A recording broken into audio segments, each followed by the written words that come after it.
Josh Taylor, Unified World Super Lightweight title holder. Thanks for joining us on VIP TV. Do you think realistically, if you do fight Ramirez, it'll be later this year or next year now? Yeah, well, hopefully. Obviously leave that to Bob Arum and my management team, MTK. So we'll obviously just leave it to that, to them to sort out, to see when it is. So I'm game to fight whenever. And hopefully it will be at the end of this year.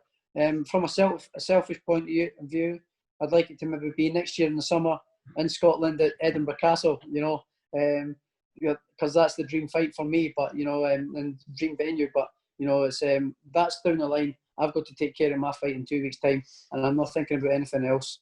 4 weeks' time, sorry.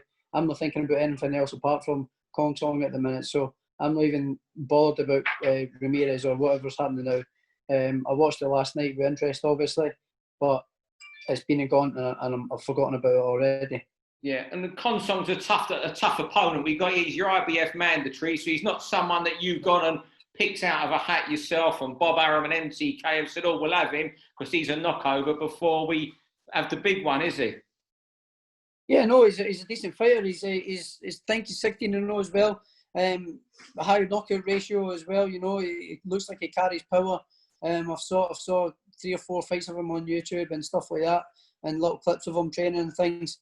He definitely carries power, punches correctly, punches right through the target, and he's dangerous. So he's got himself in the mandatory position for a reason. He's a good fighter. So I need to focus 100% on him. I don't know, and every fight is my world title fight. I've treated every single fight the same since I turned professional. Every fight is my world title fight. It could be my last fight, So I'm taking this fight completely 100% serious. And people are saying I'm looking past them for the Ramirez fight. I'm really not. Trust me, believe me, I'm not. I'm fully focused on this guy, and I'm wanting to do a good performance on the 26th of September and make sure I put on a dominant performance. Yeah. You come along across, when you do your interview stuff, as quite relaxed. You're a very serious man, aren't you? When it gets up to fight time. I mean, all fighters are, but I get the feeling you're more serious than most come fight week and in the 2-3 weeks beforehand. Well, it's just your frame of mind changes, Steve. I think you've been around fighters all your life. It's when you start getting towards the fight. I can't speak for every fighter, but I'm guessing most fighters' mindsets start to change a couple of weeks up before the fight. Mine does, certainly. My mindset starts to change. I start to become a little bit more angry, a little bit more vicious, and just ready to fight, just in fight mode. I think the switch goes, I turn into killer mode, beast mode, whatever you want to call it. And the switch starts to go, and I start changing a different mentality, because I'm getting ready to fight. I'm getting ready to go in there to, I'm prepared to go to the trenches, and cause damage in the fight. But in the fight, I want to go in there, I want to hurt my opponents. And I'm pretty sure my opponents want to hurt me. So I've got the mentality it's either me or him. And I choose the opponent every day of the week. So that's the kind of mentality I've got leading up to fights. I've just seen you fight weeks before around press conferences, and you just have that look where you just don't want to be there. You just look like you want to chin everybody. Yeah, it's just it's kind of what I get like. I'm not very good with sitting, speaking, and talking. I just want to get in and fight. I just want to get in and do it. Just one other opponent I'd like to mention, because he's the WBO mandatory, Jack Catterall. Is that a fight you'd entertain down the line if you win all belts? Yeah, 100%. Whatever comes my way. Whatever opportunities arise. That's definitely, if everything's right and all that as well. Yeah, 100%. I think Jack's a very good fighter as well. I actually feel a little bit sorry for him, to be honest.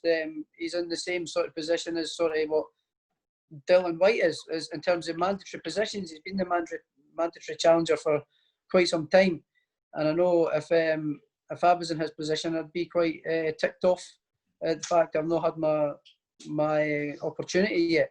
But it's a selfish sport, and I'm thinking about myself, and obviously I would like to get the Ramirez fight next, and I believe I come through that. Watching that performance last night, I believe I have absolutely no problems coming through that fight.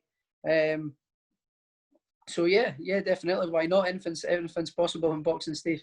And where are you in the world at the moment? So I know you used to use Manchester. You've been in Edinburgh. You've been, I think, is it Lanzarote or in the Canaries? Where are you actually finishing your training for this fight?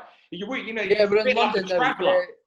We're in London now. Ben's got his own gym now set up here in Essex. So we're based now here. We're renting a house down here, and we're all settled in nicely. And so we've got our new base now, which is perfect. Everything's just falling into place, just perfectly and nicely. And we're flying in the gym now. We've spent a lot of time together.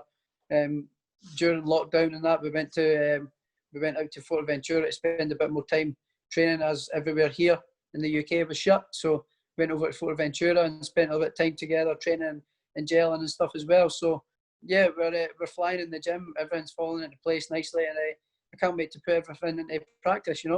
Is Billy Joe Saunders there playing tricks on you, locking you in rooms or putting glue on doors or anything? No, there's not been any more antics lately, so it's been quite quiet actually. So we're due something to happen pretty soon.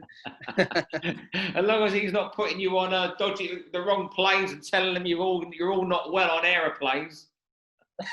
Yeah, I know. So we need to get him back for that one. It's going to be hard to top, but we're going to have to get him back for that one somehow.